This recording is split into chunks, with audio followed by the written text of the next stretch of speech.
എന്തായി, അവനോട് കാര്യങ്ങൾ അവതരിപ്പിച്ചോ? ഇല്ല. പറയാത്ത എന്താ? ഇന്നല്ല നാളെ അവനെ കൊണ്ട് പോകാൻ പറ്റൂ. ഞാൻ ചെന്ന് നോക്കുമ്പോ പ്രണവതേ ബാൽക്കണിയിൽ ടെൻഷൻ അടിച്ച് നിൽക്കുക. ഗൗതവും കൂടി വാ, നമുക്ക് ഒരുമിച്ച് പോയി കാര്യം അവതരിപ്പിക്കാം. അതിനിപ്പോ ഞാനിതിനെ കൂടെ വരുന്നത്. കള്ളം പറയുമ്പോ എനിക്കൊരു കുഴപ്പമുണ്ട്. ചിലപ്പോ പിടി വീഴും. എന്നോട് പോലും സത്യം മറച്ചു വെക്കാൻ എക്സ്പേർട്ടായ ആളാണല്ലോ ഗൗതം. അതുകൊണ്ടാണ് കൂട്ട് വിളിച്ചത്. അതിനിടയിൽ എനിക്കിട്ടു കുത്തിക്കൂടണം. കുത്തിയതൊന്നും അല്ല, ഒരു മണ്ടൻ ഐഡിയ നടപ്പിലാക്കാൻ വേണ്ടി ഞാൻ പോലും ഇഷ്ടപ്പെടാത്ത ശിവാനിയെ കൊണ്ടുവരാൻ തന്ത്രം മെനഞ്ഞതല്ലേ. അതിന്റെ പാപഭാരം അനുഭവിക്കണമല്ലോ. ഈ പറഞ്ഞതൊക്കെ നീ തന്നെ തിരുത്തി പറയും. നാളത്തെ പ്ലാനിങ് കൂടി വിജയിച്ചു കഴിഞ്ഞാൽ ശിവാനി അതോടെ തകരും.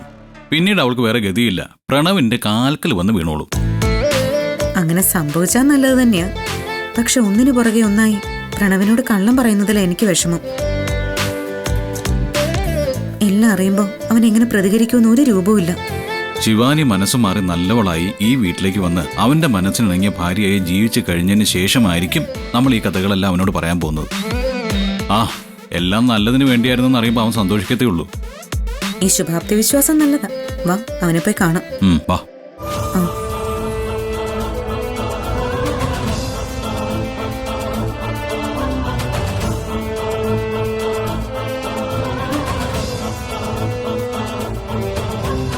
നീ എന്താടാ ഇവിടെ വന്നിങ്ങനെ ഒറ്റയ്ക്ക് നിൽക്കുന്നത്?